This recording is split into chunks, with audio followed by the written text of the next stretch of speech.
محمد راشد اتاری کہ یا سیدی آج کل لوگ بہت سارے پرندے جو کہ ہم سنتے تھے یہ حرام اور مکروہ ہیں لوگ کھا رہے ہیں، تو آپ کی خدمت میں سوال یہ عرض ہے کہ کون سے پرندے حلال ہیں اور کون کون سے پرندے مکروہ یا حرام ہیں؟ نبی کریم صلی اللہ تعالیٰ علیہ وآلہ وسلم نے غزوہ خیبر کے موقع کے اوپر جانوروں کے حرام اور حلال ہونے کا جو اصول ارشاد فرمایا حدیث پاک کے اندر، اس میں ارشاد فرمایا پنجے والے پرندے سے منع فرمایا۔ تو پنجے والا جو پرندہ جو کہ اپنے پنجے سے شکار کرتا ہو، یہ شرط ہے۔ کئی ایسے پرندے ہیں کہ جن کا پنجہ تو ہے لیکن وہ شکار اس سے نہیں کرتے، طوطا جیسے، تو وہ حلال ہے۔ لیکن ایسا پرندہ جس کا پنجہ بھی ہو اور وہ پنجے سے شکار بھی کرتا ہے تو وہ حرام ہے۔ شکرا باز ہو گیا۔ تو اس طرح کے جتنے بھی پرندے ہیں تو یہ ایک اصول بیان کیا گیا پرندوں کے اندر، تو لہٰذا اس کو دیکھا جائے گا۔ اب اس کے بعد اس کا ذبح شرعی پایا جانا یہ بہرحال ضروری ہے۔ اگر حلال جانور بھی ہے، بندوق سے فائر کر کے اسے مارا اور اس کو ذبح کرنے سے پہلے ہی وہ مردہ ہو گیا تو اگرچہ آپ نے بسم اللہ پڑھ کے ہی بندوق چلائی ہو وہ حرام ہو جائے۔ پرندے کو گولی ماری تو وہ حلال ہوگا۔ اگر پرندے کو بسم اللہ اللہ اکبر کہہ کر بندوق سے مارا گیا تو وہ پرندہ حلال ہوگا۔ عبد الرحمن قطر۔ دیکھیں، پرندے کو اگر آپ نے بسم اللہ اللہ اکبر کہہ کے گولی ماری تو وہ حلال نہیں ہے اگر وہ ذبح کیے بغیر مر گیا۔ اس میں اختلاف ہے علماء کا، بعض علماء کہتے ہیں کہ وہ حلال ہے، لیکن ہمارے ہاں بر صغیر کے علماء اور دیگر بہت سارے علماء ان کی رائے میں وہ حلال نہیں ہے۔ جو علماء کہتے ہیں کہ وہ پرندہ حلال ہے وہ اس کو قیاس کرتے ہیں شکاری جانور پر، کہ جانور کو اگر بسم اللہ اللہ اکبر پڑھ کے تیر مارا جائے اور آپ وہ تیر جانور کے لگا اور وہاں پہنچنے سے پہلے آپ اس کو ذبح کرنے کے لیے گئے لیکن آپ کے پہنچنے سے پہلے جانور مر گیا تو وہ بھی حلال ہے۔ تو یہ ثابت ہے، اجماعی مسئلہ ہے، قرآن و سنت سے ثابت ہے یہ۔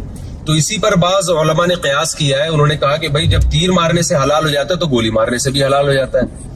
وجہ کیا ہے کہ تیر کا کام بھی خون بہانا اور گولی کا کام بھی خون بہانا، لیکن ہمیں اس رائے سے بالکل بھی اتفاق نہیں ہے۔ اس کی وجہ یہ ہے کہ قرآن مجید نے جن جانوروں کو حرام قرار دیا ہے سورہ مائدہ میں وہ کیا ہے؟ المتردیۃ والنطیحۃ وما اکل السبع، حرمت علیکم المیتۃ، کہ تم پر جو مردہ جانور ہے وہ بھی حرام قرار دیا گیا۔ والنطیحہ، نطیحہ کہتے ہیں جس جانور کو دوسرے جانور نے سینگ سے مارا ہو۔ والمتردیہ، جو جانور پہاڑ سے گر کے مرا ہو وہ بھی حرام ہے۔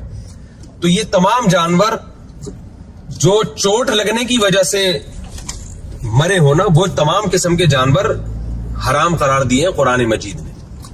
تو اسی وجہ سے پتھر سے اگر کسی نے جانور کو مارا، ہاتھ سے زور سے پتھر کھینچ کے مارا اور سر پہ لگا وہ پتھر اور جانور مر گیا تو بے شک بسم اللہ اللہ پڑھ کے وہ پتھر مارا ہو، تمام دنیا کے تمام علماء کا اتفاق ہے جو بھی قرآن و سنت کو فالو کرتے ہیں کہ یہ جانور حرام ہوگا۔ اب ہم کہتے ہیں کہ گولی جو ہے نا، گولی وہ جو جانور کو جب جا کے لگتی ہے تو وہ تیر کی مثال نہیں ہے، وہ پتھر کی مثال ہے، کیونکہ تیر میں دھار ہوتی ہے اور پتھر میں دھار نہیں ہوتی۔ تو قرآن جو پتھر کے مارے ہوئے جانور کو حرام کہتا ہے وہ اس لیے حرام نہیں کہتا کہ پتھر سے خون نہیں نکلتا، بلکہ پتھروں سے بھی خون نکل سکتا ہے۔ اگر آپ جانور کو بہت زور سے پتھر مارے تو خون نکل جائے گا اس کے۔ اور تیر کے شکار کو جو حلال کہتا ہے تو دونوں میں فرق کیا ہے کہ تیر میں دھار ہوتی ہے، دھار کا مطلب وہ کٹ کر کے جو ہے نا نفوذ کرتا ہے باڈی میں، اور پتھر کیا کرتا ہے وہ دھار کی وجہ سے نہیں بلکہ وہ چوٹ کی وجہ سے جانور کی باڈی سے خون نکالتا ہے۔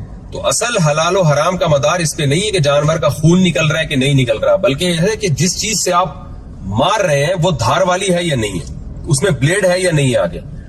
تو یہی وجہ ہے کہ اگر آپ پتھر کو منجنیق میں رکھ کے ماریں یا ہاتھ سے زور سے جانور کے سر پہ پتھر مارے تو بے شک خون کے فوارے نکل جائیں، کچھ بھی ہو، لیکن جانور سب کے نزدیک حرام ہی رہتا ہے۔ تو ہم یہ کہتے ہیں کہ گولی کی مثال جو ہے وہ تیر کی نہیں ہے بلکہ وہ پتھر کی مثال ہے۔